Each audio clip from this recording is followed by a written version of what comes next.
Hey dudes, welcome to Classic Splat.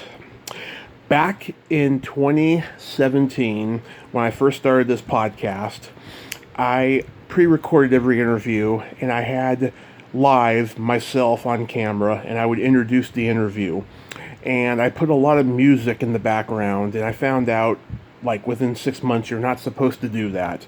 Only radio shows can, but not podcasts. So I had to go back and take out all the music from those episodes. There were two, though, I wasn't able to take the music out, at least not all of it, because you can only edit so much on YouTube. So I have converted two particular interviews and re-uploaded them to this video for your listening pleasure. And I'm going to take those two others ones down. The first interview is Nancy Valen, number 16. She was my 16th guest on July 24th, 2017. Nancy, of course, was in that cult classic, The Heavenly Kid, and she was on an episode of Baywatch, or she was a regular. I'm so sorry, I'm brain farting right now. Several episodes of Baywatch, and she was really sweet, lovely, and pleasant, and had a great sense of humor. Total sport.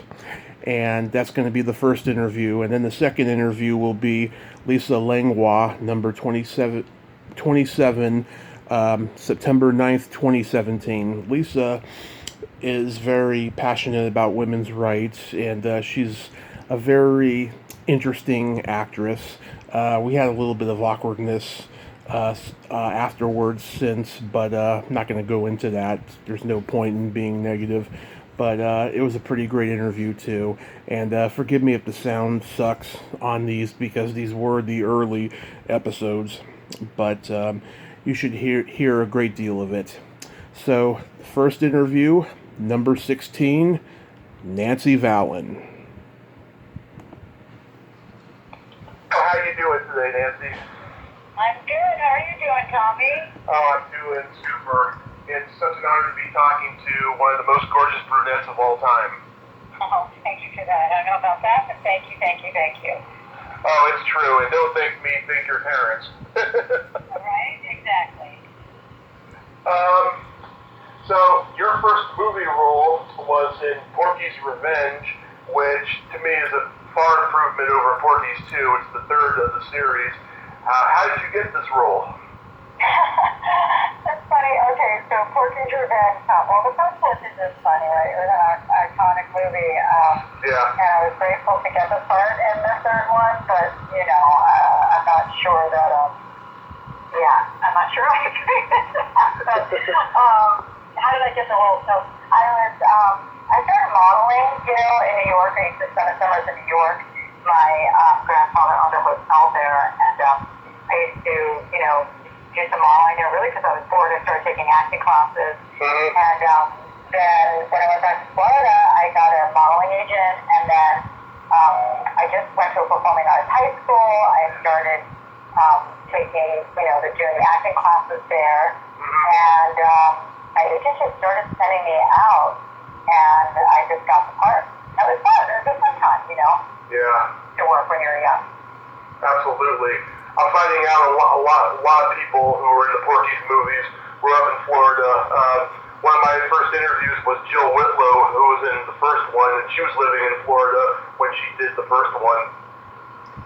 Mm-hmm. Well, I'm not sure if people know, but, in the film industry, when a production can hire local hire, it saves them a lot of money. So, I had an advantage, right? That's how I would have got the parts that I did in Florida, if I was competing against out of town, the New York actors, the California actors, the LA actors. So, excuse me. So, if there are any actors out there and they're looking to begin a career, and if they're in a market, I'm sorry, I got something in my throat. It's okay. In a market where, where there's any kind of a local, industry stuff happening, like Orlando, some of the bigger cities, you will have productions that come into town, and they will have things shoot in the area, and if you can be a local hire, you definitely have an advantage. Mm-hmm. absolutely. And the legendary TV guy James Comack directed, which I'm sure there was a much different energy on the set compared to Bob Clark, who directed the previous two. What was he like directing? James Comack, I'm not familiar with the other director. I didn't work with him, so I can't really compare it. But it was like one of the first things I ever did. So I just remember him being kind of revered. People seemed to love him, and he was very professional. I just try to do a good job for everybody. I don't really remember. We're going back a long way, so I do remember Scott Columbia was absolutely awesome. The guys on the cast were absolutely incredible, every single one of them. And for me, it was about just fun time. A very dear friend of mine, Heidi Homer, who has since passed, she was in the film with me, and people may remember her back in the day. She had some TV series. She was a beautiful girl, and we just had fun. It was just a fun time, good time. And the veterans in the cast got along great with you? I would love to them. They just were, they were just fun, They just had a good time. They were always laughing, and I especially remember Scott. He's a really good guy. Scott Columbia? Yeah. Yeah, he's a funny guy. And then you did The Heavenly Kid, which is a very important movie for me, and I'll tell you why. My Uncle George, who was my father's brother, he was my mom's best friend in high school, and he died in a motorcycle crash in 1978. And oh no, that's right, it's terrible. Yeah, and I was born in 1983, and 1987 we discovered the movie, and my mom reminded me of Jane Kaczmarek at that time because she was always looking in the yearbook at my Uncle George's pictures, and she always believed that he was me and my brother's guardian angel. And 2 years ago, it was confirmed. I got hit by a car, and I spent 30 days in a coma. Oh my goodness! Thank God you're here. Yes, and she felt his presence, and she felt that he was talking to her, saying that I was going to wake up and everything was going to be all right. And it did. I woke up on my mom's birthday that year. Oh, wonderful. I completely believe that. He is obviously your guardian angel. Yeah. Wonderful. So, well, I have to say, Jane Kaczmarek was absolutely fantastic to work with. Everyone on that film. Louis Smith was just so wonderful. What a great cast. Another fun memory for me. And, that was an exciting time to be cast in a movie where, I got to be hired as a local hire, but work with all these incredible actors. Richard Mulligan was in that film. And, we flew, they flew me to Atlanta to shoot there. And so it was a really lovely learning experience for me. And yesterday I did Comic-Con here in San Diego. Yeah. And there were some fans there that just wanted me to sign my character named Melissa on their photo because they were echoing what you're saying, which was it was an important one for them, and I just had no idea. So I'm glad that you liked it. That's cool. And there's always been kind of a mystery surrounding the writer-director Terry Medaway, because he directed a movie before this called Paradise Motel, and then he disappeared after this movie. I mean, what was he like? Gosh, to be honest, Tommy, isn't that terrible? I really don't remember. I was just young and just trying to figure out how to show up and try to hold my own with these, New York actors. I really didn't have any experience. And so I don't really recall the director very much. I just more recall the other actors. I just showed up on the set, and did my scenes, and I really don't remember the director on that show. The director that I remember, if you want to know about that, I can tell you the directors that I remember the most, but maybe you'll get to that with some other, maybe that's some other, credits that I have. Yeah. I always love the scene where you go into the kitchen and you cry.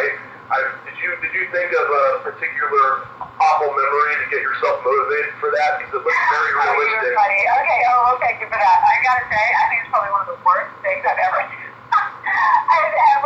I had no idea. I wasn't trained in that way at that time, and I really had no idea what I was doing. So I look back at that scene, and I just kind of wish I could go back and redo it. But you know what? It was a sweet movie. It really had a great message in it. I just thought that people, resonate with it. Yeah. And one of the waitresses at Max's is Lynn Griffin, that Canadian actress.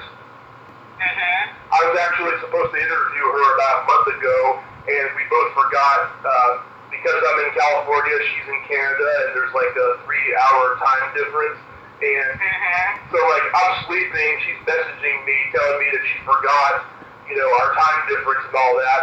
And then I got back to her, but she never got back to me. So maybe hopefully we'll get to talk eventually.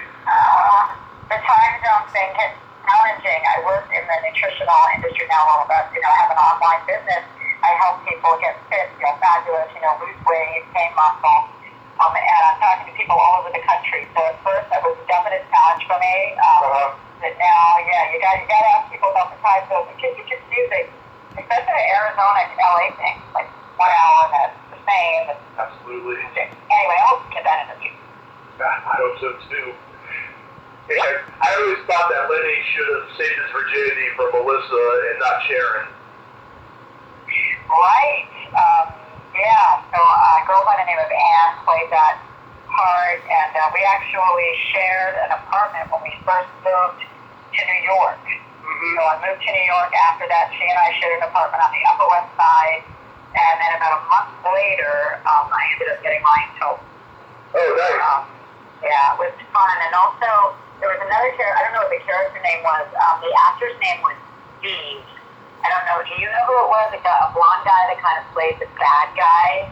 Oh yeah. He was a good friend of mine at the time, and what a great guy. He just showed me around, LA, at the time. So again, for me, it's about the relationship always is everything. I think in life, for sure. And Louis Smith, of course, he teaches a very successful acting studio out in Santa Monica. Hopefully I'm going to be going there soon. Oh, really? I should check that out. He's a really, really nice guy. Yeah, he seems like it. Yeah. You know who it was? I'll give him some props here. Stephen Gregory was his name. Oh, yeah. His name? Yeah. Yeah, Stephen Gregory. Yeah. He was a very, very nice guy. And we had a lot of fun on the set together. A far cry from his character. Yes. Far cry from his character, for sure. And then, how did you get to work with the genius Christopher Guest on The Big Picture? It was just something that, that I auditioned for. So he's obviously a brilliant guy, and, what a cult, successful movie, right? You're right. All his movies are so funny, I have to say. They're all improvised, too. Right. That's a very rare thing. Yeah, I don't know if they're all improvised, I have to say, because I do know that they actually had a script for him and pretty much like to stick to the script. I'm sure he does some improv, but sometimes a lot of people think that's improv and it's just not. The actors are just really good, I think. Yeah. And I heard he could be very serious when directing, was he? I just don't remember that much, about that time, with him, but. Yeah. Did you get to have any interaction with Kevin Bacon? Just in the trailer one day, but again, not really, not really much, no. I see. And then you did Loverboy, a very funny and misunderstood comedy, I have to say. You think it was misunderstood in what way? I just think it it could have been more successful. I think it's a pretty funny movie. It was funny. You know, a lot of people really, really love that movie. There was a time in there where I was just surprised about how many people really just loved it. You know, there was, I don't know, maybe like 5, 10 years ago, I would get all these guys that were like, 30 coming up to me at the top going, oh my gosh, I love that movie. So that was a fun movie to do. Patrick Dempsey, I have to say, such a talented guy, so charming. He made quite a physical transformation since that time. You know, he was like a little stick figure. Yep. When he did that movie. And then that'll give you a little bit of maybe some insider information that I heard. I don't know if it's factual, but it seems to be, if you look at him closely in that movie, what I heard was the film he did right after that was a mob movie. I forget the name of it. Mm-hmm. But he got the word is, and again, I don't know if it's true, but the word is that he got into, that there was a fight scene on set, and that he leaned in too far, and then the actor, young kid, I forget who was playing opposite him, they had a punch, he was supposed to get punched, but fake it. But Patrick leaned in too far and broke his nose, and then he ended up getting it fixed. Wow. He had a little improvement after that. But he didn't need it. He's a brilliant actor, very talented guy, an incredible dancer. I don't know if people really know that about him. He's absolutely phenomenally gifted dancer. He's an incredible juggler. He's got a lot of talent. And I do remember the director was wonderful on that. Patrick's wife at the time was a great use to me and helped coach me on that role. So, and I learned a lot from that. So that was a really fun film for me.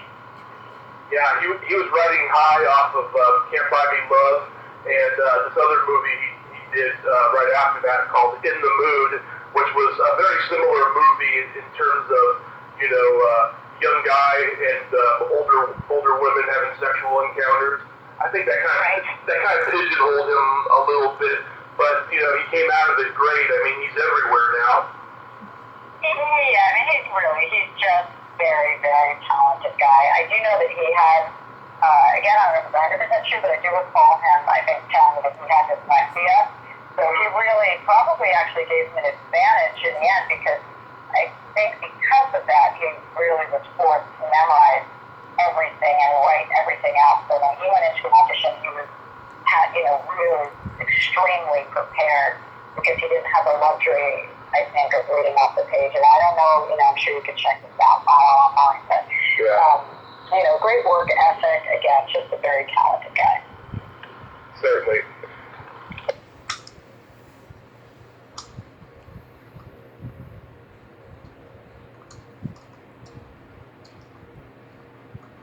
I was rewinding the tape.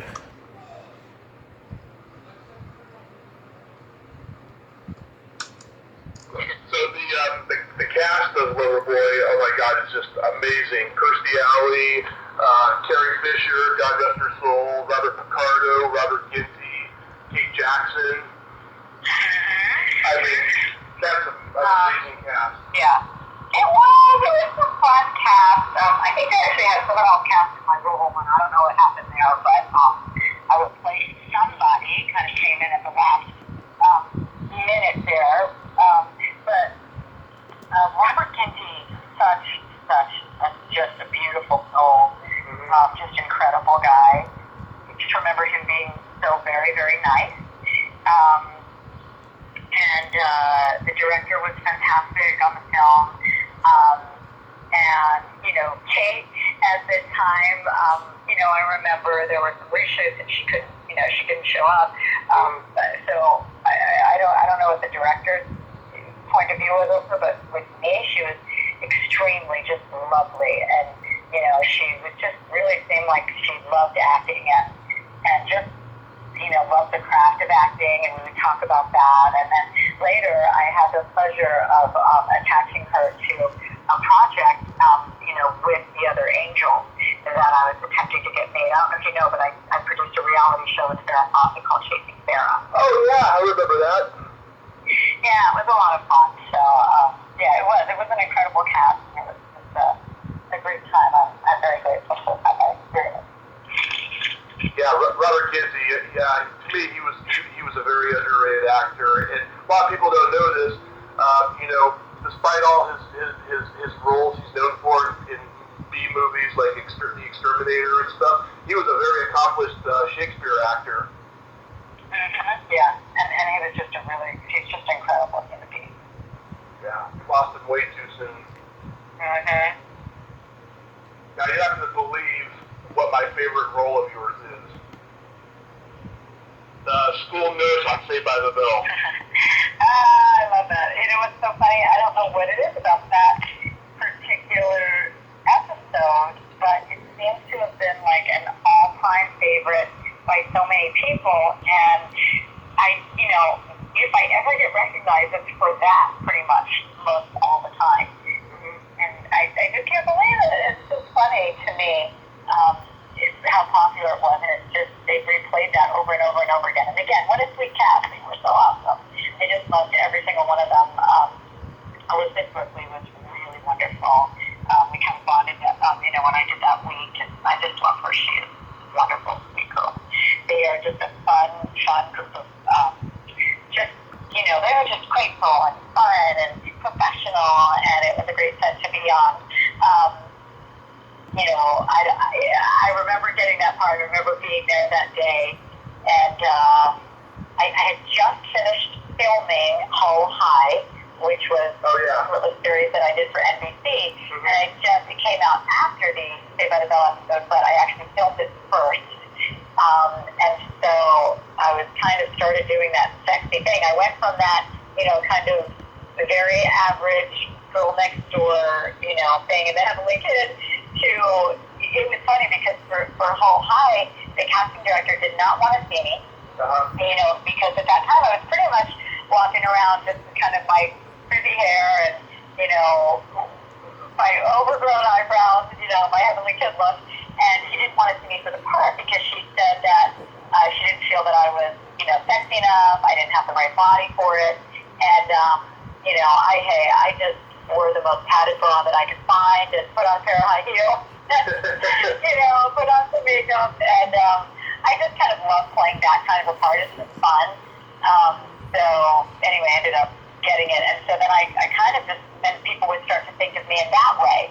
And then when I would try to go up for a part like I did in The Heavenly Kid, of course, then they say, she's too, glam for that part or whatever, Just, I think, actors always have that challenge, right?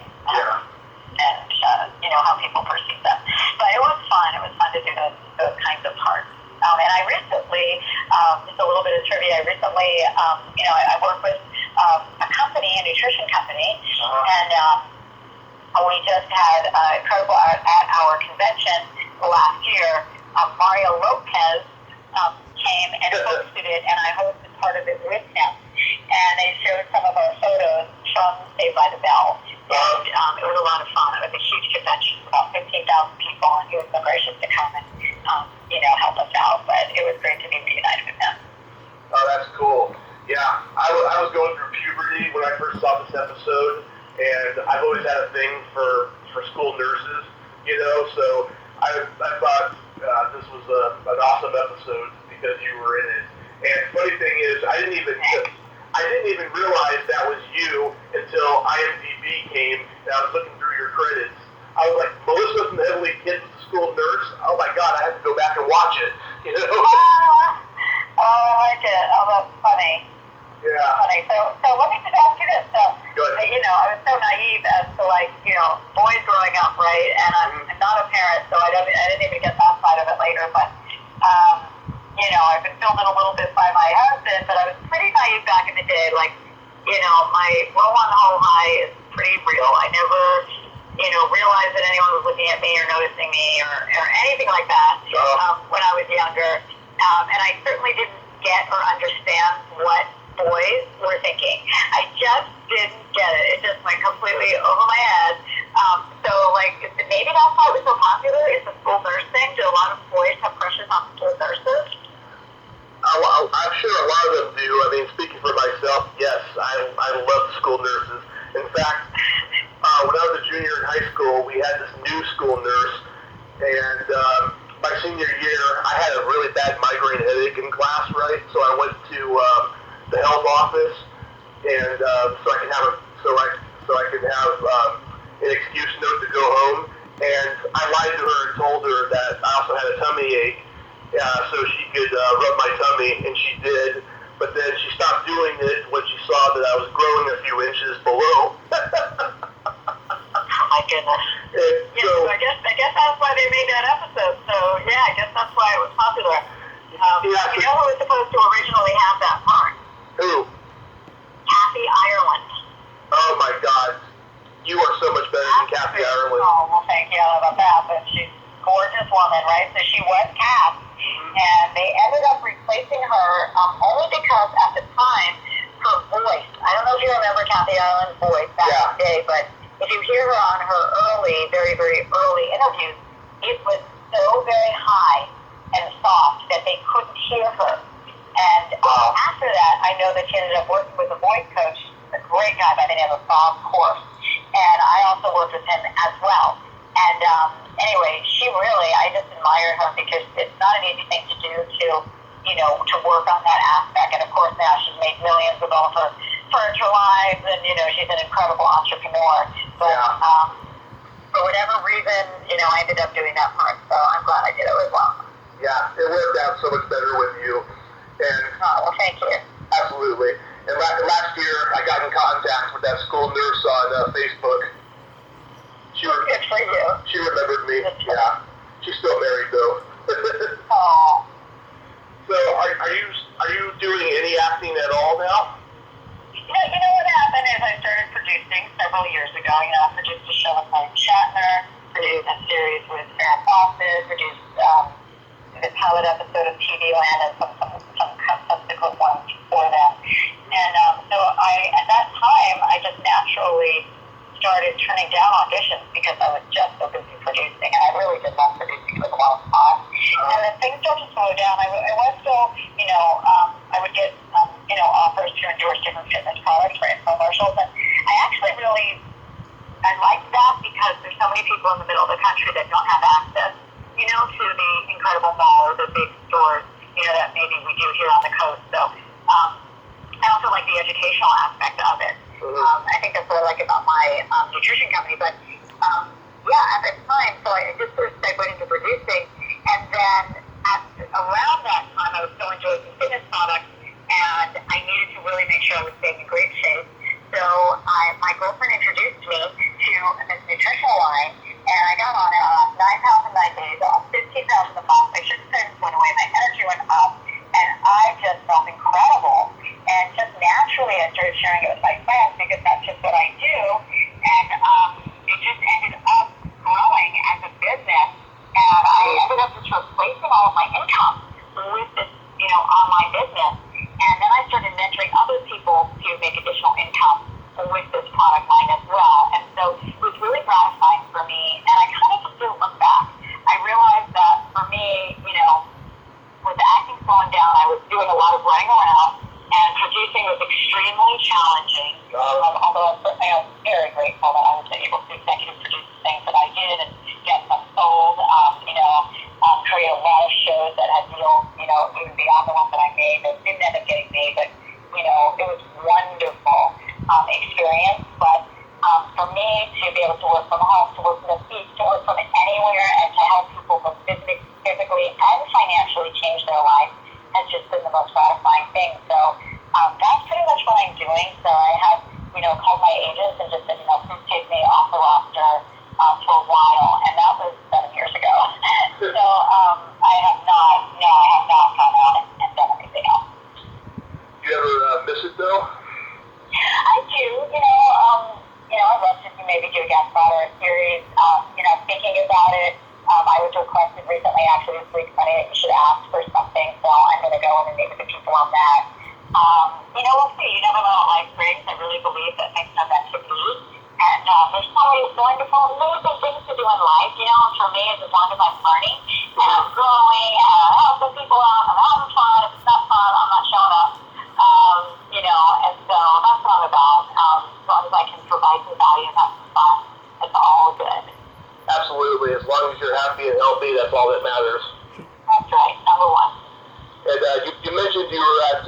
San Diego Comic-Con? Do you get invited to a lot of conventions? I really did. I had kind of taken myself out of the picture of those. I did some back in the day. I did, years ago, I did a recurring role on a show called Black Scorpion. It was a film. I don't know if you're familiar with it. And then I played the Angel of Death, I think in a couple episodes. And then I started doing some Comic-Cons and some other signing conventions around that. And, I had just come off of Baywatch at the time. And so, I was doing more then. But no, I hadn't quite a while. But a manager had called me and said, maybe that they had interest or she was going to submit me. I don't remember how it happened. But, they gave me a call and they said, we'd love to have you. And so I went down to it. It was fun to meet some fans, but it has grown. So, have you been there recently? I haven't gotten to San Diego Comic-Con, but I go to conventions every couple of months. I am hooked on them. Are you? What do you like about them? I love meeting the people who entertained me in my childhood and telling them how much they mean to me. And I'm such a nerd. I love just collecting posters and autographs. Oh, that's wonderful. That's great. Yeah, so it seems, Tommy, that it has gotten so much bigger than I ever remembered it to be. Like, it is a different deal. I couldn't believe how crowded it was. Everyone's in costume. It used to be more male-dominated. I would say like 80-20. And now it's just like 50-50. And kids wear it out, their costumes on. It was fun to meet some fans. It's a great time. Absolutely. A couple people I know were signing autographs at San Diego Comic-Con this weekend. Lisa Wilcox and Ben Kaplan. Mm-hmm. Yeah. I'm not really familiar, but did they say they had a good time? Yeah. I haven't talked to them, but apparently on their Facebook statuses, they had a good time signing. So, but you had a good time signing? Yeah, it was just fun. Again, I just can't believe how large the event got. Usually my nutritional company will do our events there quite often at the San Diego Convention Center, and I thought we had a lot of people show up. This was like, it was just, again, but that's pretty crazy. That's awesome. Nancy, I thank you so much for taking the time to talk to me today. Sure, of course. I could, if I can, I'd love to leave people if you want any other information about my nutritional company. Oh, go right ahead. I share my website. So it is called yourbellybuster.com. Mm-hmm. yourbellybuster.com. They can also follow me on Instagram, and the handle is Nancy Valen DT. And also you can inbox me if you want to send me a message on Facebook. I do get a lot of requests, and I try to get to them, but if I don't get back, you can, just always inbox me to ask me about my nutritional system. Awesome. I hope you get invited to another convention soon that I can get to so I can meet you in person. Yes, for sure. Tell me what are the ones you go to. Like in September, I'm going to Son of Monsterpalooza, the horror convention in Burbank. Mm-hmm. So you actually get on a plane and travel out for that? My best friend, he and I, he drives me. We get into the car and he drives. Oh, that's fun. And then so you have your people that you have panels and everything. Is it the same as Comic-Con? Yeah, same thing.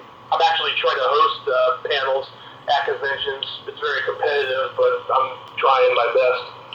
Oh, this is a great first step. I really commend you being proactive, starting your own podcast. That's awesome. All right, thanks so much, Tommy. Thank you so much, Nancy. You have a great day. And can I add you as a friend on Facebook?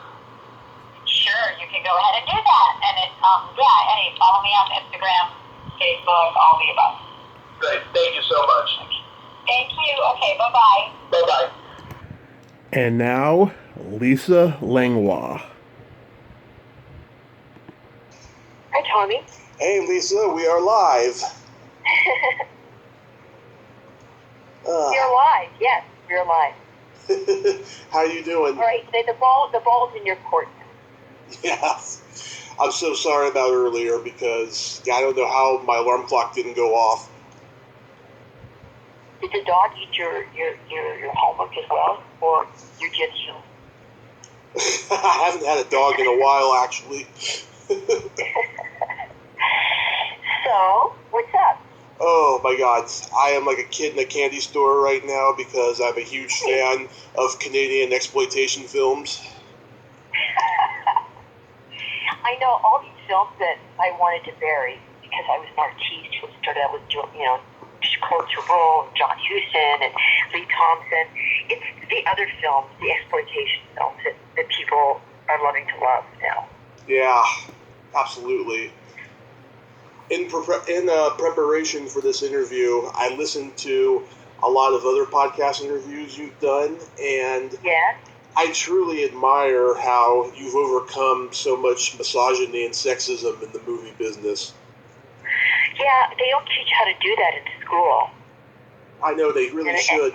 And it's almost like, maybe we should get together and you could tell me, because I've had a few people come forward to me and say, you should write a book. And I'm thinking, maybe I should, kind of as like in the old days, they would have a girl guide book with, like lessons and rules how to get on.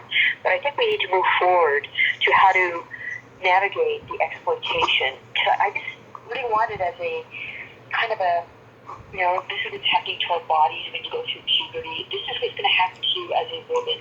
Even guys, in film, in these exploitation movies, that sometimes people don't have any choice. They don't get to start off on that hit film, so they have to build their way up. And so they're in these exploitation films. And then other times they think it's going to be a great film. Like there's sometimes I thought the way it was written and what the director said to me was going to be this great film. And no, they said what they needed to say for you to say yes, and they didn't treat it at all the way they talked about it. So I get asked that, now that maybe I should write a book, and I'm thinking about it. I'm thinking, do I have enough material? And it would be great to hear from a guy's point of view what they thought I overcame, so that I could include that. But so far, I think the title is going to be called, "Do you know what your problem is, Lisa?" Because that would always be what somebody would say to me after, they came on to me, where it was, if you do this, then you can get the lead in this picture.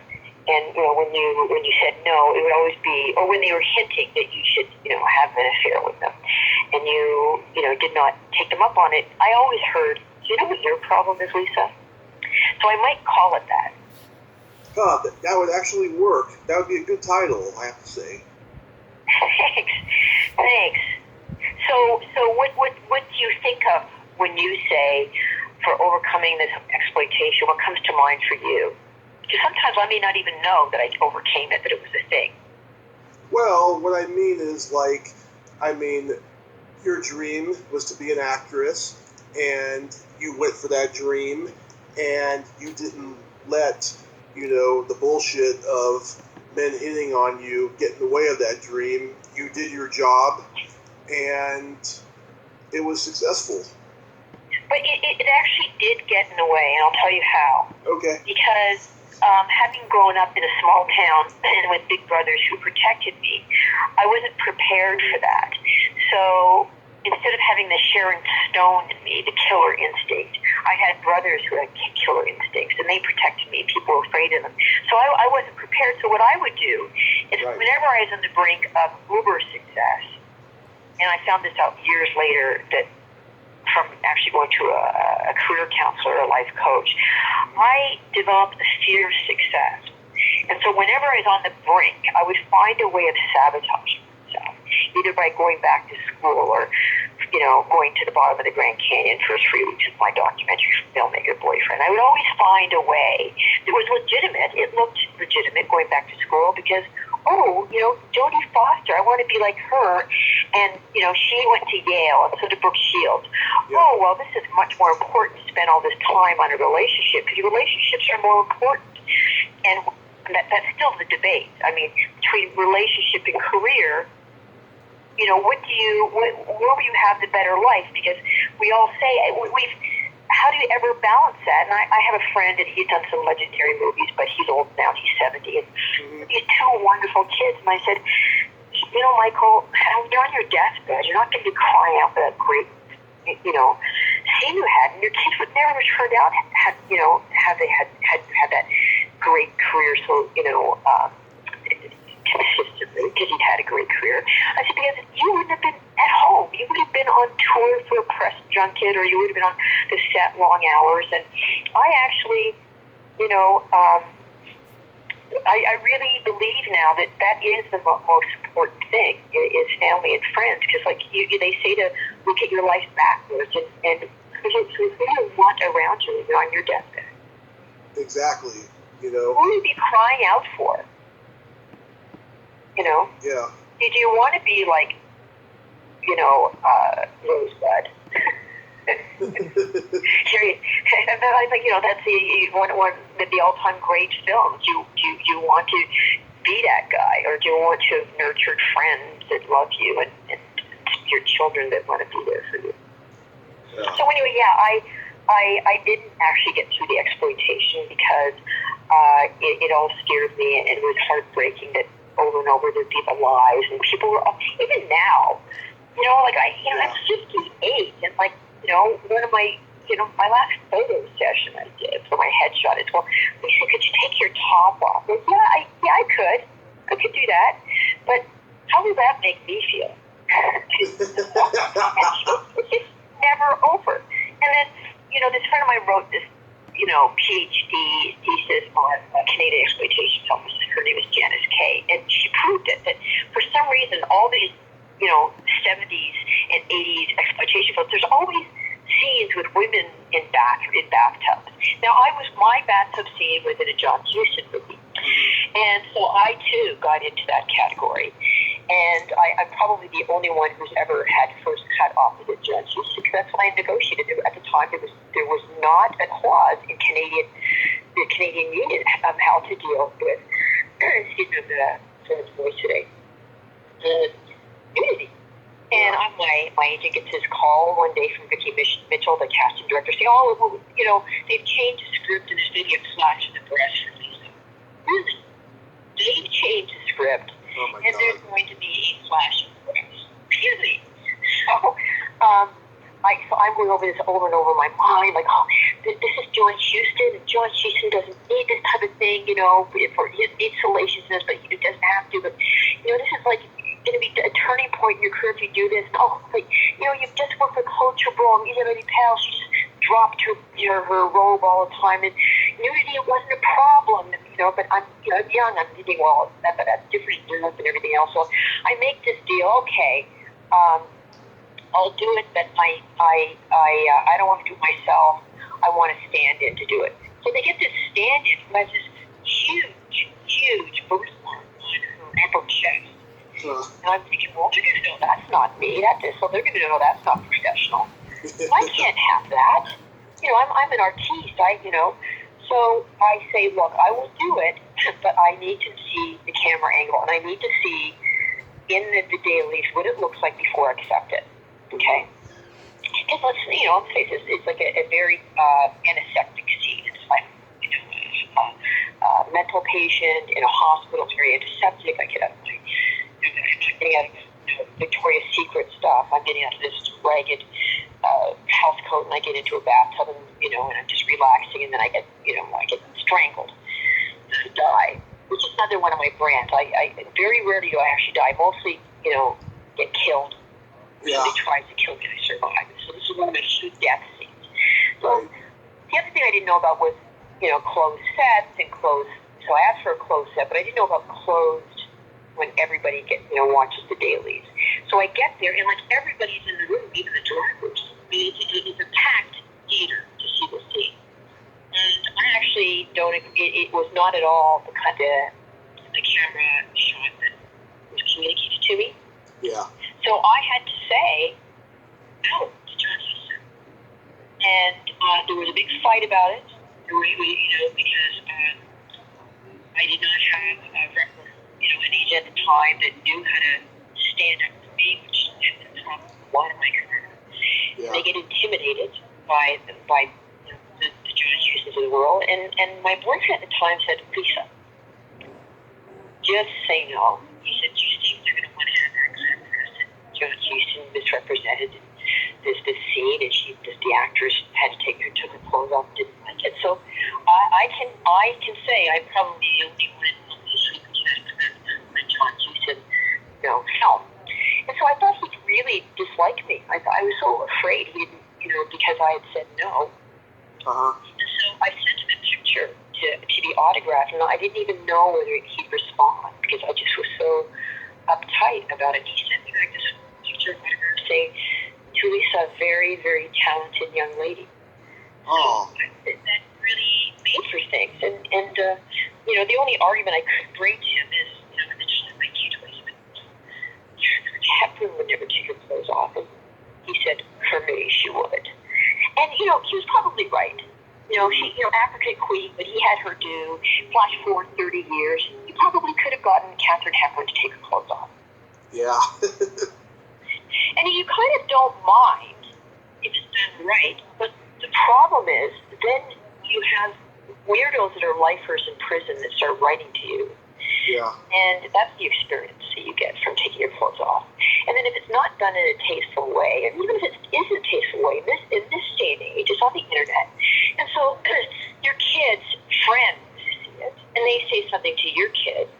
And it's just, that's why I want to do it. So yeah, I'm in Toronto right now, and my first audition back, I actually was not going to be in the bathtub. But I had a scene where I was going to have to watch people making love in a bathtub, and I just said, yeah. it's just like, it's never over. It's like everybody, I'm 58, but it's never over. Yeah. And it's laughable. Yeah, it is. It's like watching bad porn.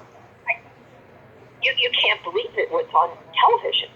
Yeah. This is stuff that you say, well, I can't believe this is on film. So anyway, that's, no, I did not get through the exploitation.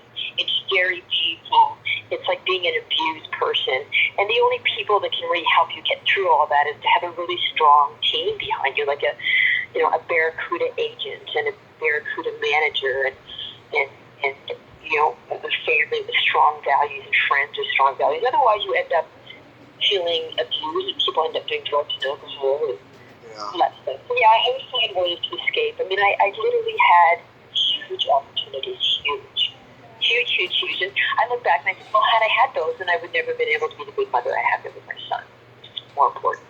And I used to think that was just an excuse because you hear people say, oh, my kids are so important. And, there's that great scene between Anne Bancroft and Lady in the Turning Point where she said, you were never going to be sick. You knew you could be successful. And that's when you had a child. So when I was considering having my kid, I thought, is that why I'm having a kid? Do I not believe that I have the talent? So that's that. Well, again, I admire you so much for that.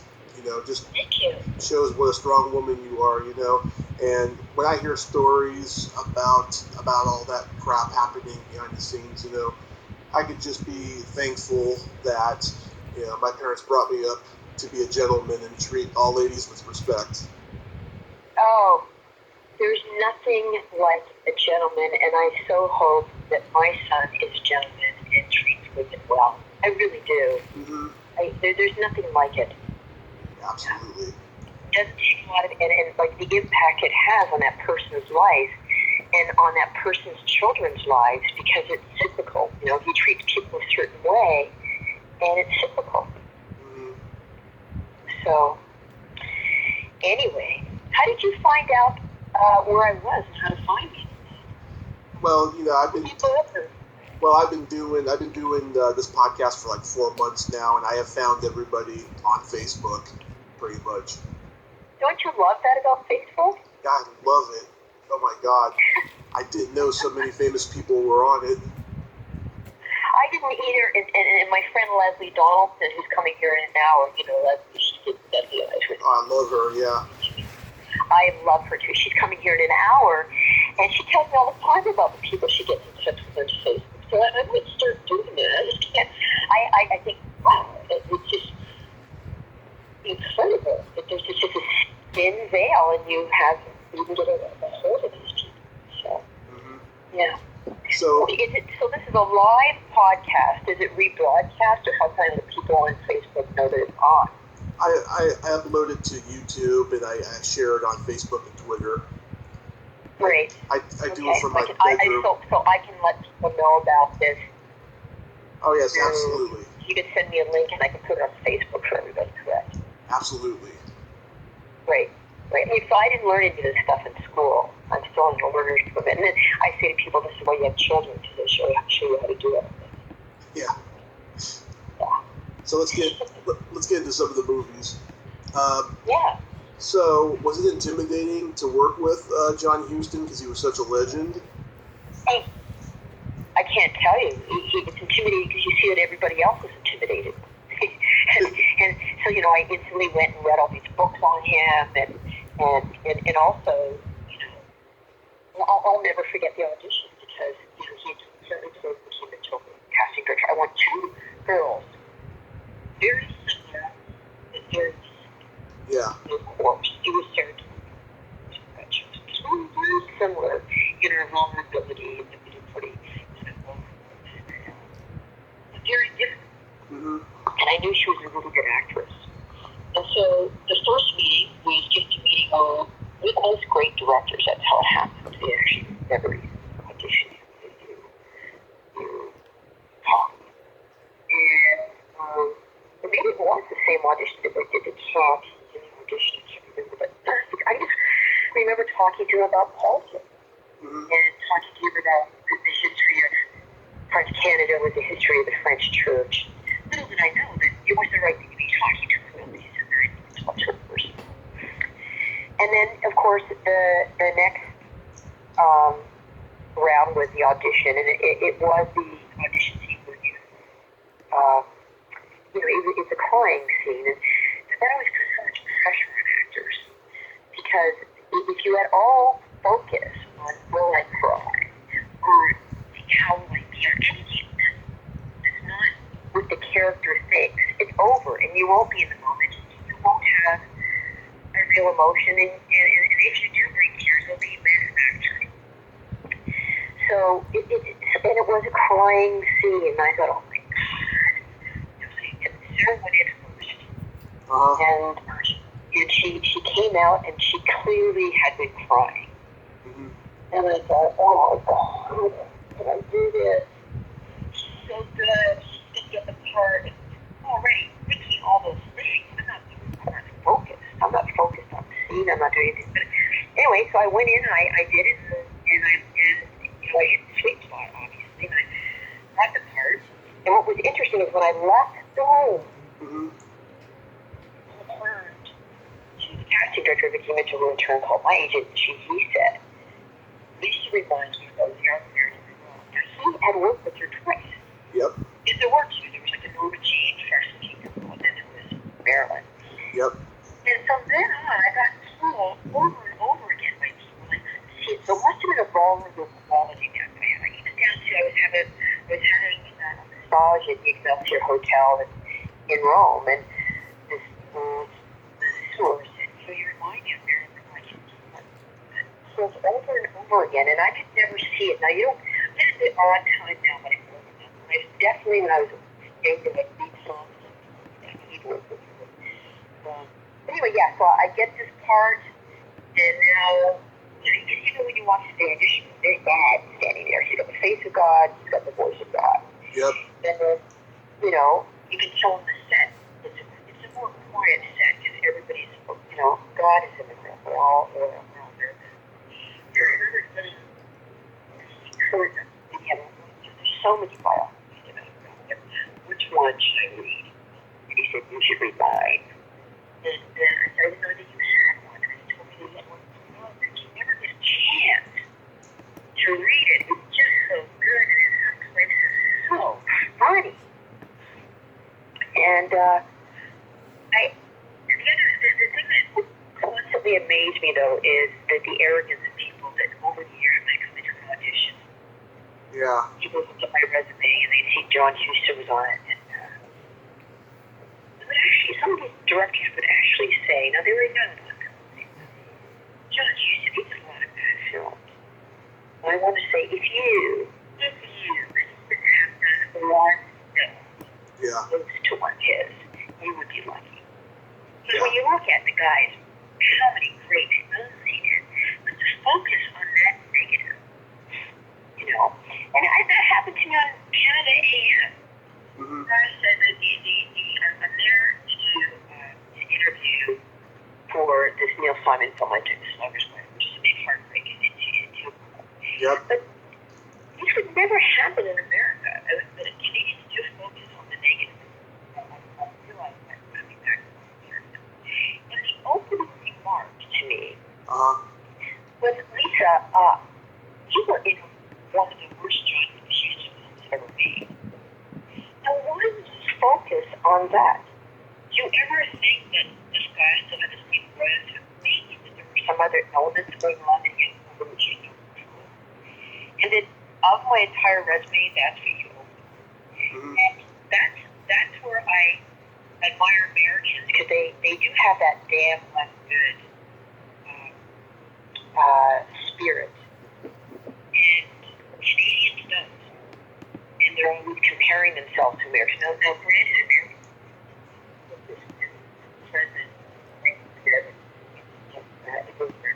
Reagan, they're really taking a beating.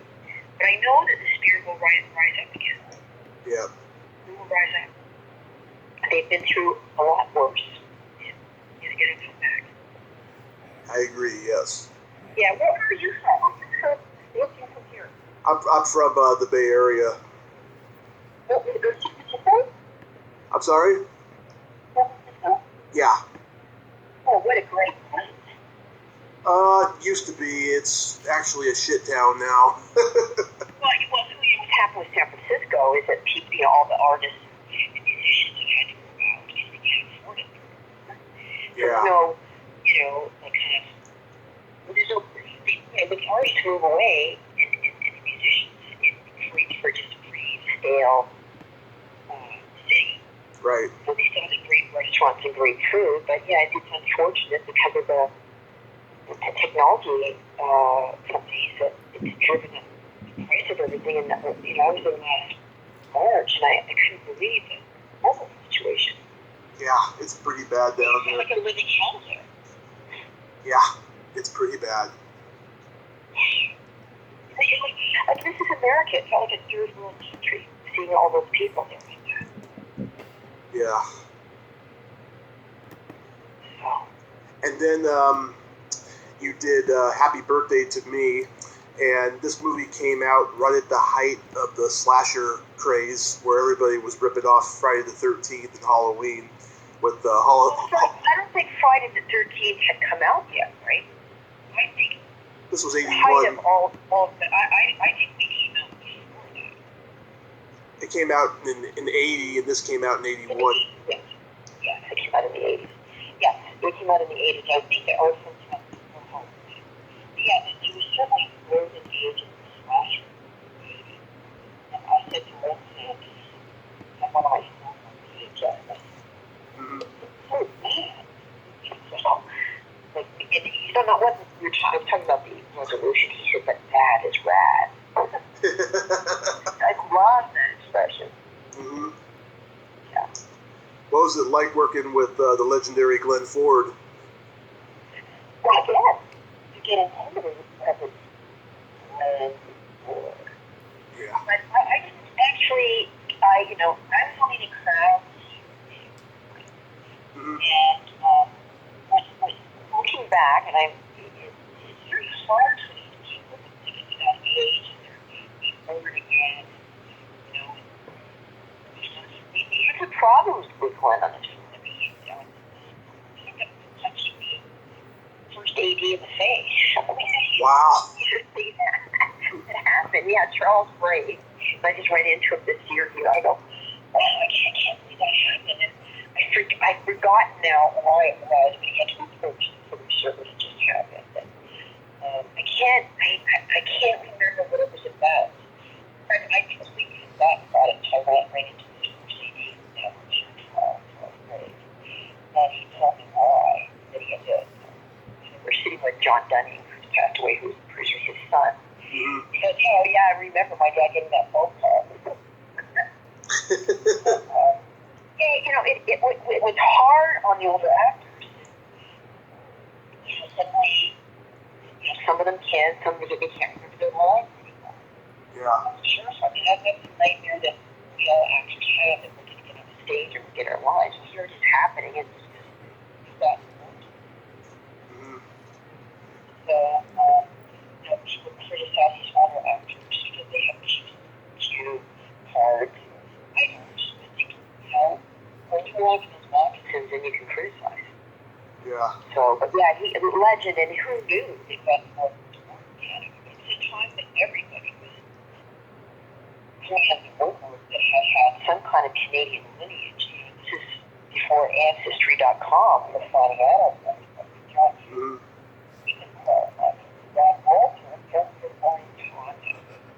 Yeah. So yeah, everybody, Ancestry.com. Everybody, Michael J. Fox, who's one of the Fox. Oh, he was born in Canada. Yep. Everybody. Yep. That was kind of the best and worst of times. You know, all these big stars coming up and working here and being paid, a gazillion amount of money, like Rod Steiger. And he's afraid of God. And on set again, another God. And it was Rod Steiger, and this was 1979, and he was getting $400,000 for that one day. They're paying oodles of money, and then there's Canadian actors, as it is today, that are like, they're working cotton fields, and they're the pickers. And then the big stars are coming in, are taking all the money, and they're getting residuals, because they're usually working on Screen Actors Guild contracts. And so they're governed, and you don't mess with the Screen Actors Guild, because you always need an American star in your film, and they're always a member of the Screen Actors Guild. Yeah. And then the Canadian actors they're not getting paid the residuals, because all these films get resold, and there's no assumption agreement in those days, saying that the new company has to assume the responsibility of paying the residuals to the actors. And really, that's why I moved away. I didn't move away because I wanted to be a star. I moved away because I had done maybe 10 films. I was tired of not getting paid. I was tired of people turning to me and saying, "You should have been leading this movie." But I never had a chance. They had the auditions for Americans in the States, or it didn't even matter if you're American, you were regarded differently. And so that's why I moved away. And it was really because also there was one film going on in the entire country that I was casting called Deadly Eyes. Yep. And because it was winter time at the time, and the film business was big, and I just thought, a horror movie. I think it's like this exploitation horror movie, under $1 million, and it's dogs in giant rat costumes. It's time to go, Lisa. It's time to go. And also, because actors up here, we don't have unemployment insurance, so you have to really, there's only one film going on in the entire country until summertime. What are you going to do? So that's why I moved. That's why I moved away. Screen Actors Guild, they really do protect you. Nobody messes with them. Yep. I mean, the union up here has since gotten a lot stronger. They do have rules on nudity now, and they have a much stronger system in terms of getting actors paid. But there's still things like Netflix. The actors up here don't get paid anything for Netflix running things here, streaming things. And there's nothing they can prove out of the union here, because the head office is in El Segundo, California, and you just get tired of getting beat up. Yeah. It hurts so much. I know. I'm an actor too, and I haven't experienced major stuff like you, but yeah, I know about how much bullshit it is. Yeah. Artists. Yeah, I always say to people, they always ask singers and photographers, musicians, singers, photographers, and actors to work for free. Yeah. You don't turn actors doing it for free. You're really good, and it gives you really good exposure for you. Really good exposure. Yeah.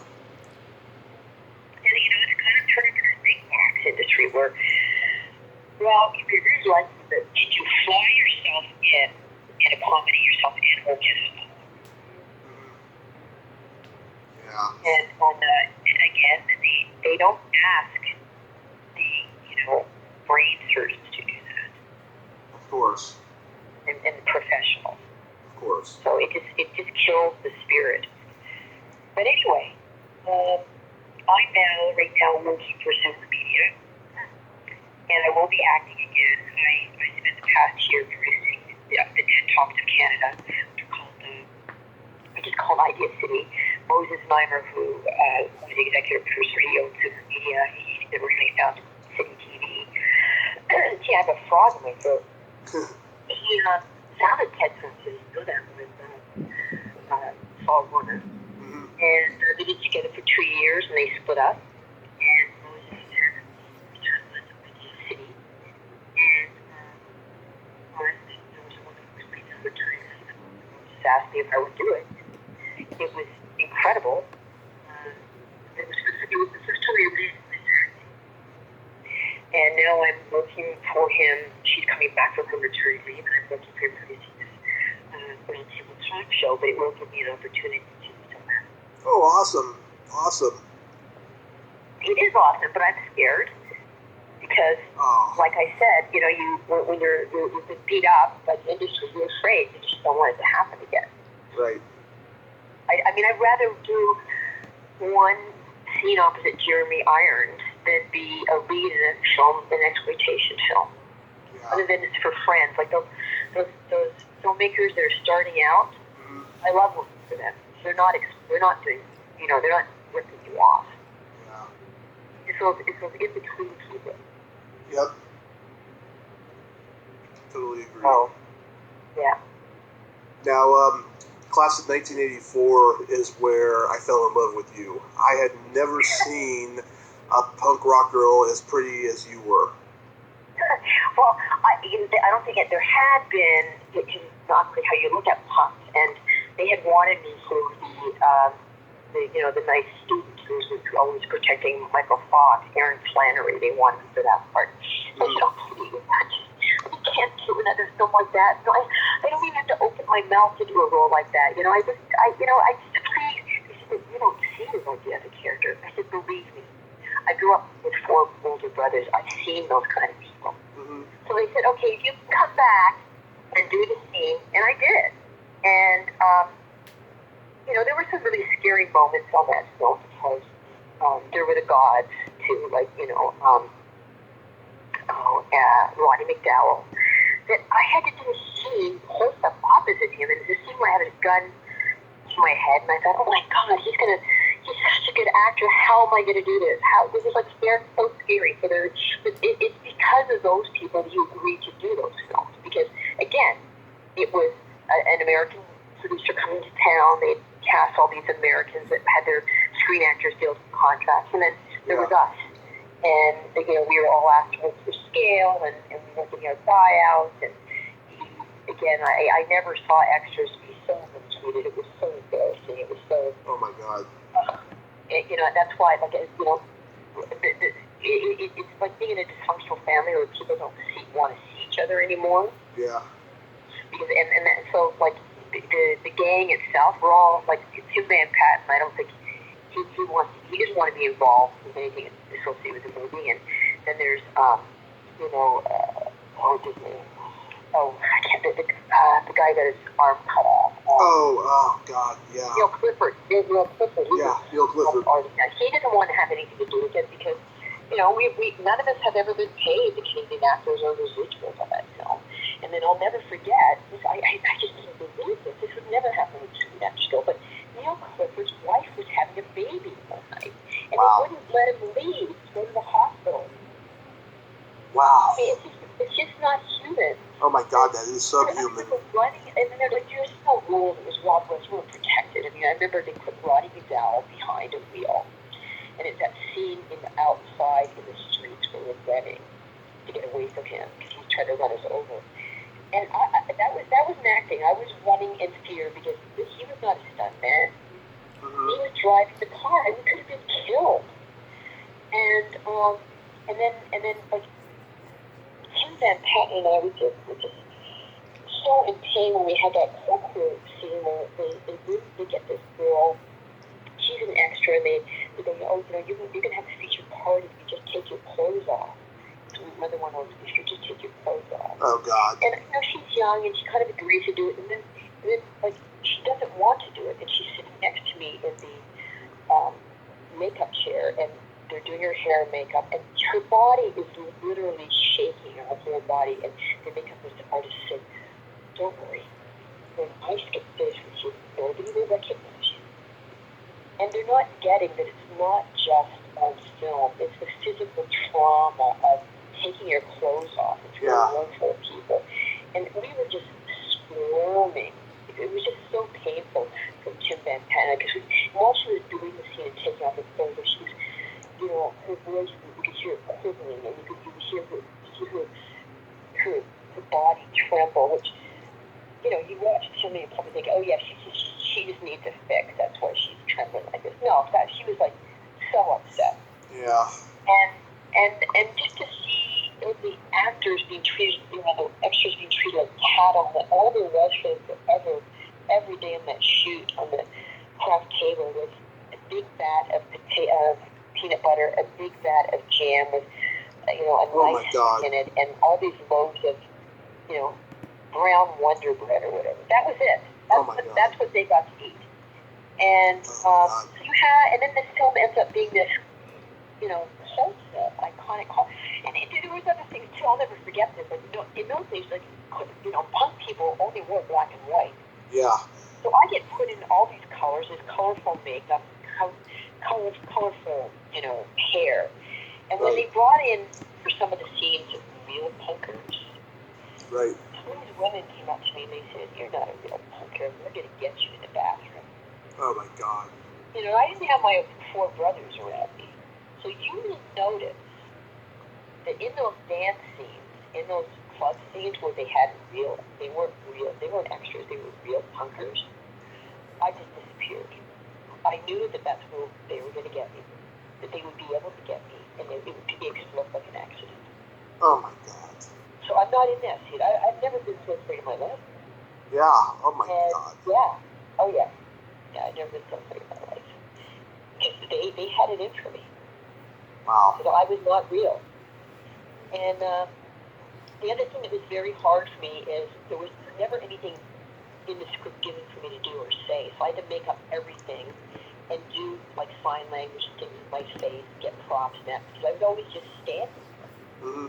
And so it was a real frustration for me. It was a real frustration that Terry Leonard, who was the stunt coordinator, he was a star too. He had been the stunt coordinator on Indiana Jones. He's the guy who, goes underneath the stage wagon.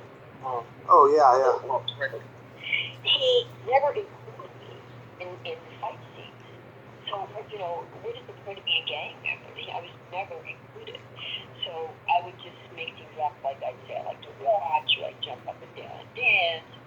I was never included in any, and I thought that was very selfish. There was only one time I was happy I wasn't included, that was in that other scene where they had the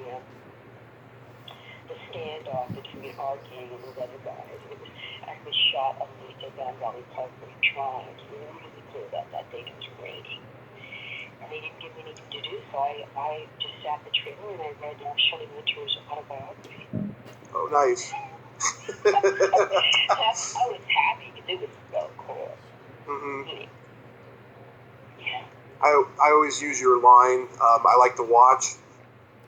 Well, you know where I got that? Where? Yeah, there was nothing in the script, okay? Mm-hmm. And so when we walked into that scene, I thought, I have something to do. And we were shooting during the Toronto Film Festival. Now, I love the festivals. I just started yesterday. Mm-hmm. And the model the tagline for the festival that year was I like to watch, because being there was at the festival that year. I think it even opened it.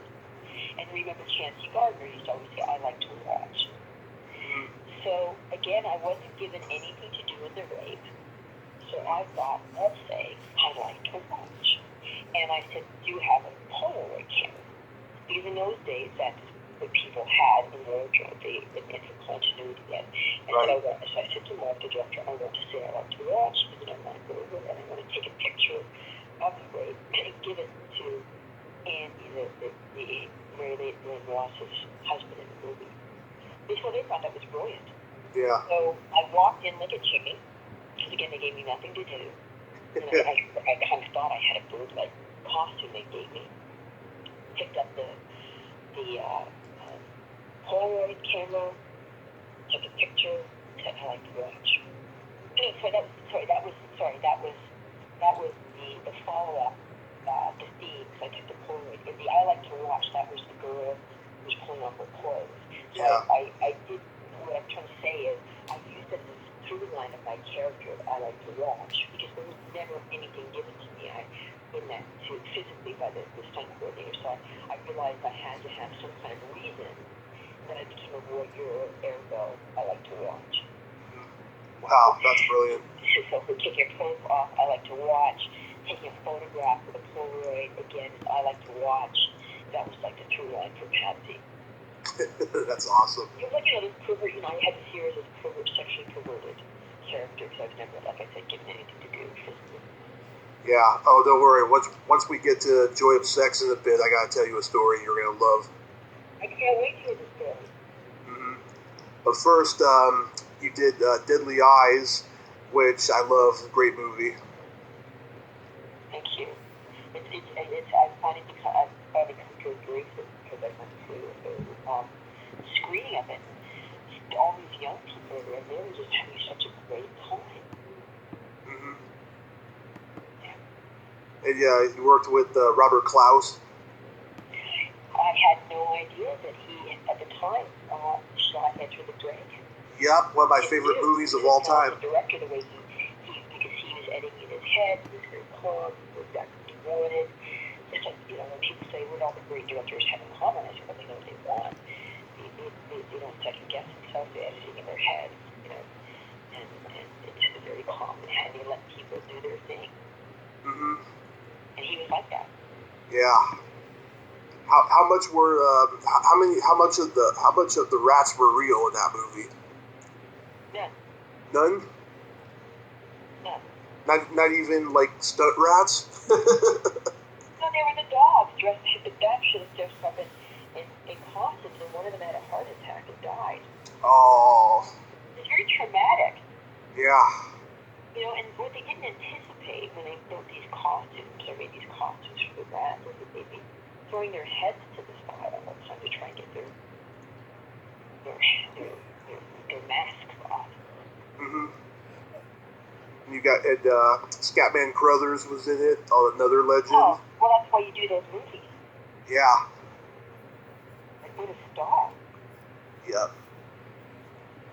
And Sarah Botsford. Oh my God! The first time I saw her was in the Whoopi Goldberg movie Jumping Jack Flash, where she plays this kind of snooty British socialite.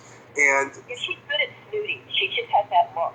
yeah, for years, right? I thought that she was an English woman because she played that role so well. And then I saw her in this and a couple other movies, and I was like, wow, she's American or Canadian. Wow, she's a good actress. She's a really good actress. She's Canadian. Very small town in Northern Ontario. Mm-hmm. But she's really good. Yeah. She's very talented. Yeah, and again, I see her on set, and I'm intimidated because wow, there's Sarah Botsford. Yeah. and again, there's Leslie Donaldson in that movie. It's like I tell her she's totally upstaged me that movie, and that when we're in the bus and Joe kept talking to the teacher, Sam Girl, I said, you totally upstaged me. And but she I see her at an audition, and I'd be completely intimidated. Is she nice? She's so nice and caring, I can't tell you. Mm-hmm. She's just a wonderful, wonderful soul.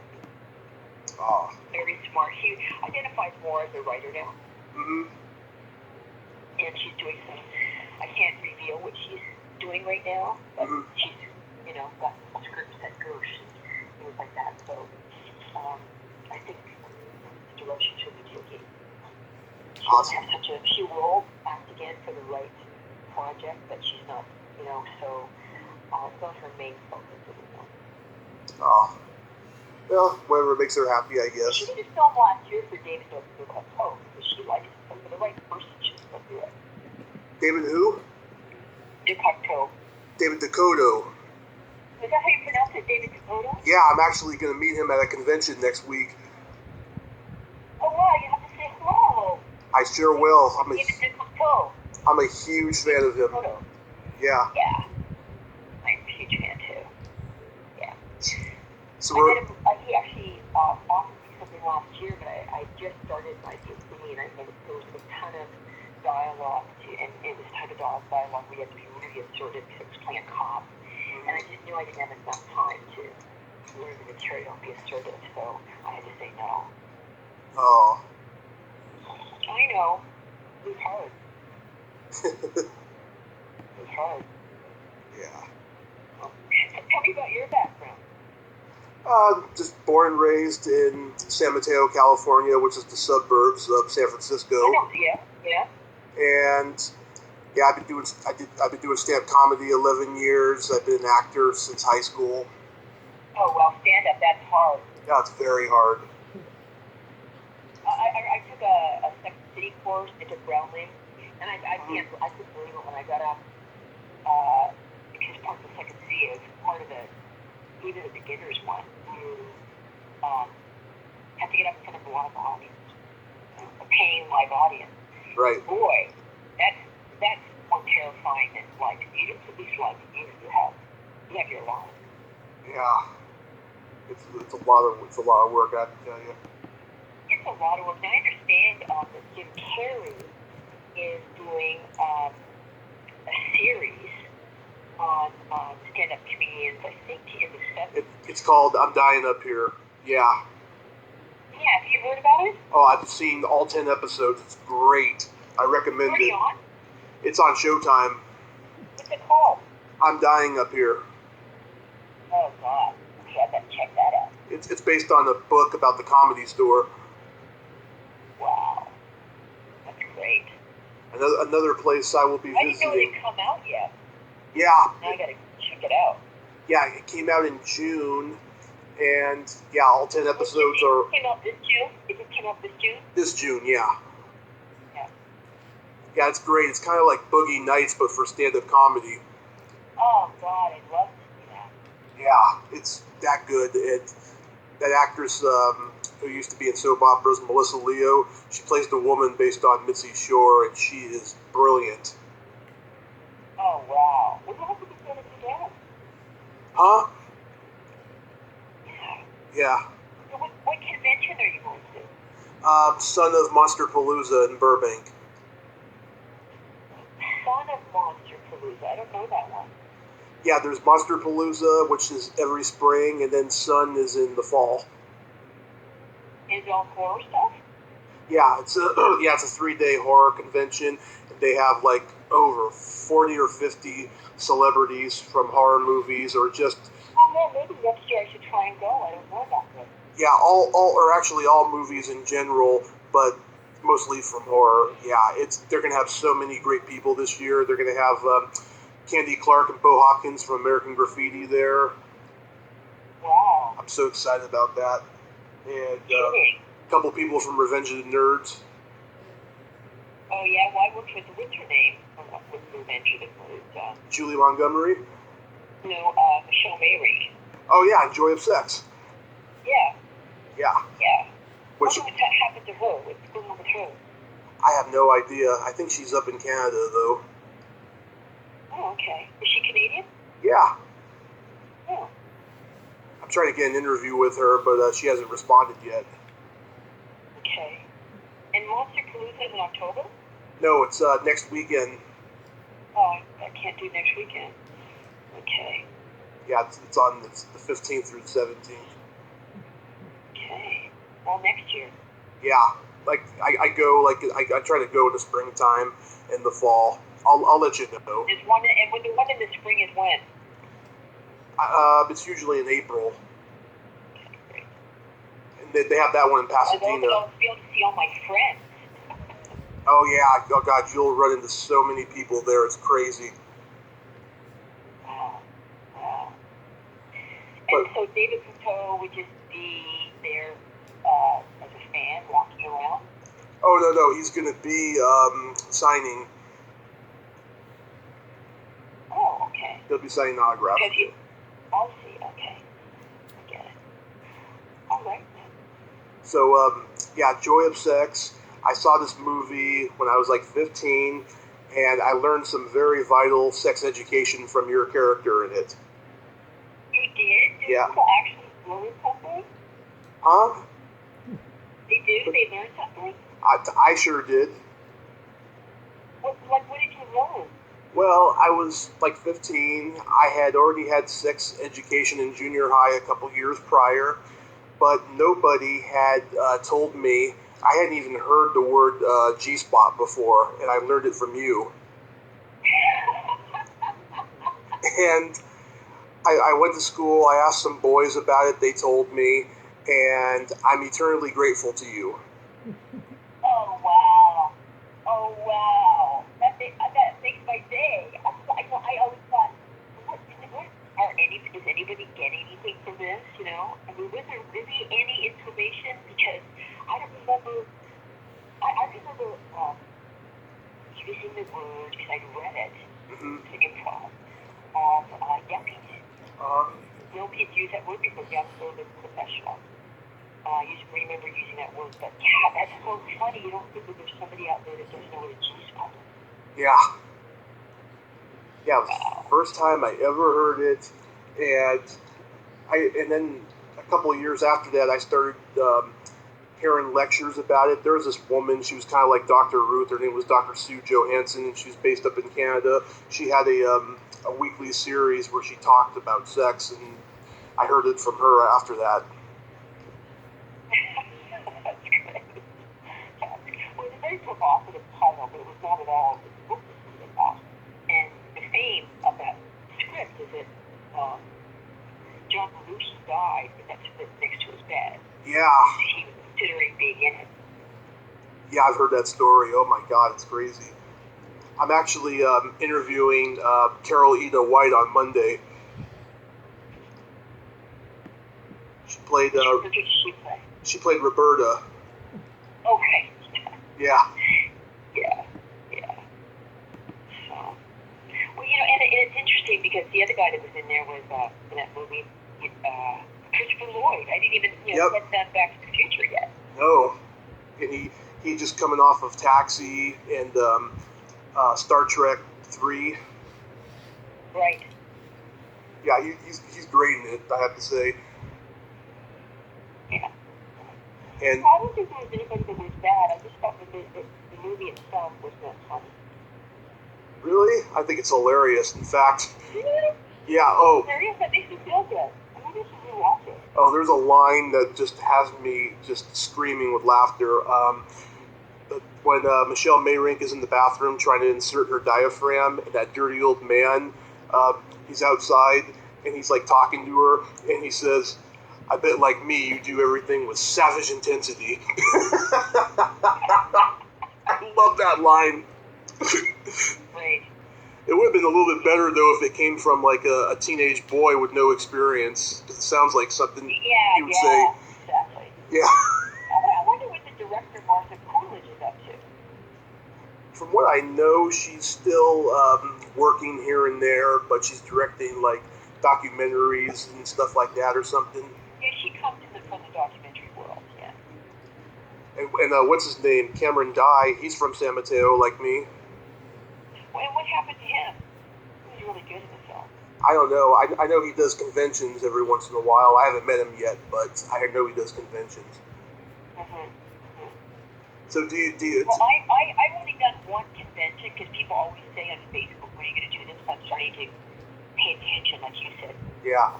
Or Palooza. I just don't know them, and I don't know how to get involved with them. But I was up here. I just moved back to Canada, and Chris Alexander asked me if I would do Horrorama up here. Mm-hmm. So it will be technically my second, third, because I did the Hollywood show. Yeah. That was fun. And then I did a really tiny one last year with Leslie Donaldson, about 2 years ago. It was like a new one that they were doing up in kind of Bakersfield. And that was interesting because it was the crowd, you could tell, they were more there for entertainment, that it was their thing to do for the day. And it seemed like a very, the demographic were people that were, you could tell they just had no money. So I just gave them stuff. I just couldn't ask them for my autograph. So I would just give them everything. And then I'll do Horrorama now. But I have to find all my posters and everything. They're in storage in Los Angeles because I just moved in July, so I'm going to have to find a resource up here to get the stills and, posters and that to put up in my booth because I don't have anything. Mm-hmm.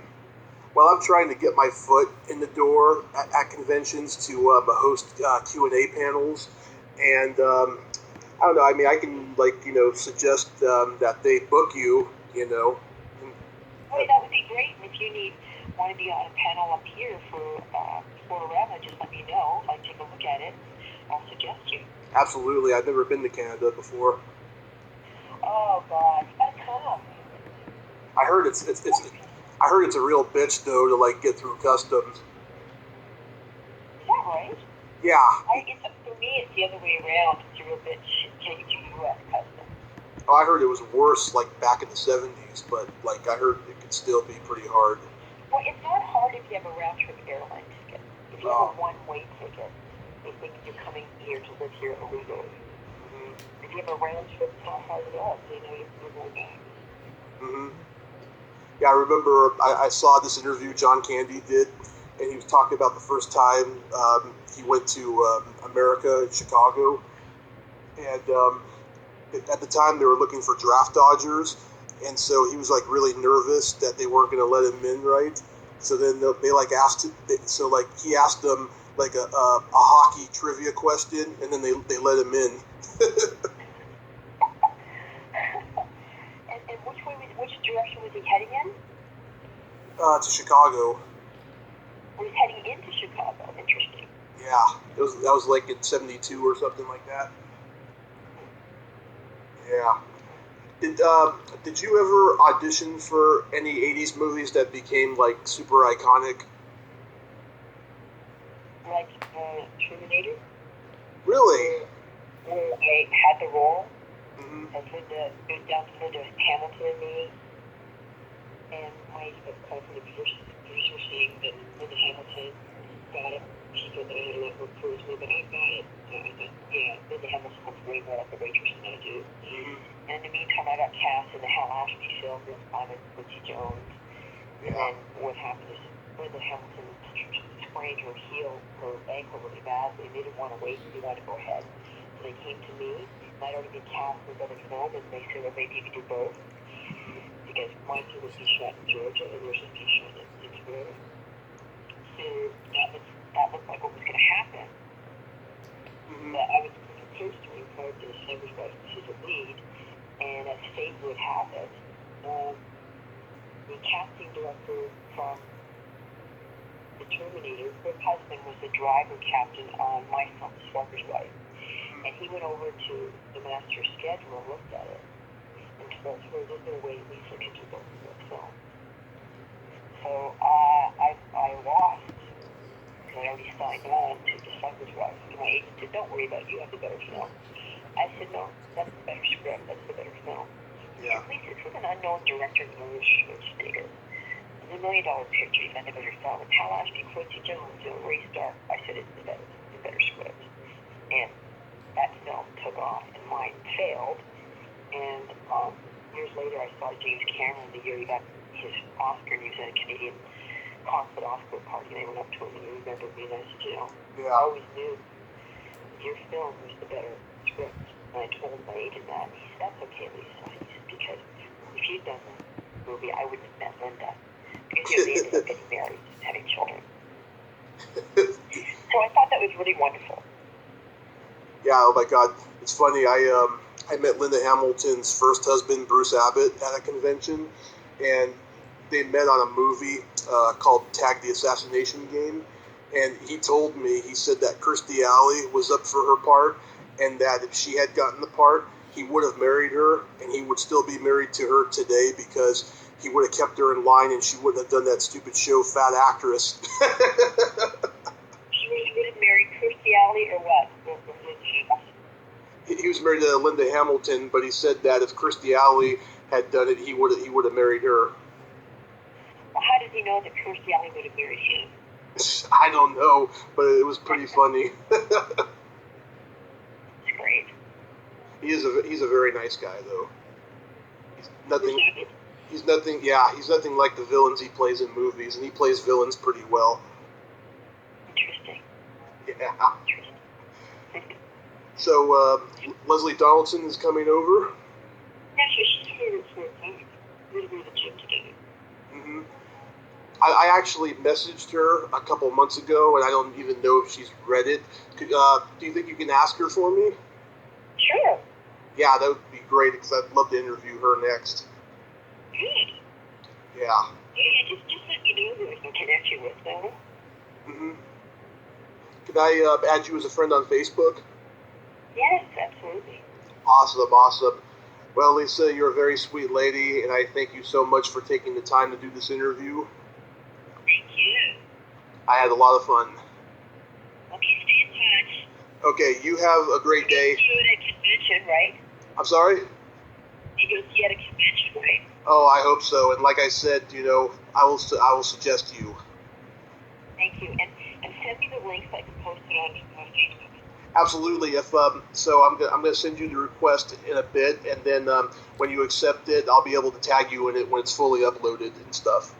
Is there a name? It's called Splat from the Past. Yes. This is my third live show, because I started out doing the first 25 shows pre-recorded, and the audio was so terrible. I was so embarrassed for a long time, but now it's working out that I can do the show live. Good. Yeah. Good for you. So, have a great day. Bye-bye. Okay, bye-bye. Well, that's it for Classic Splat. Till next time, this is Tommy Throwback Kovac saying, there's no shame in living in the past, because the present sucks. Later, dudes.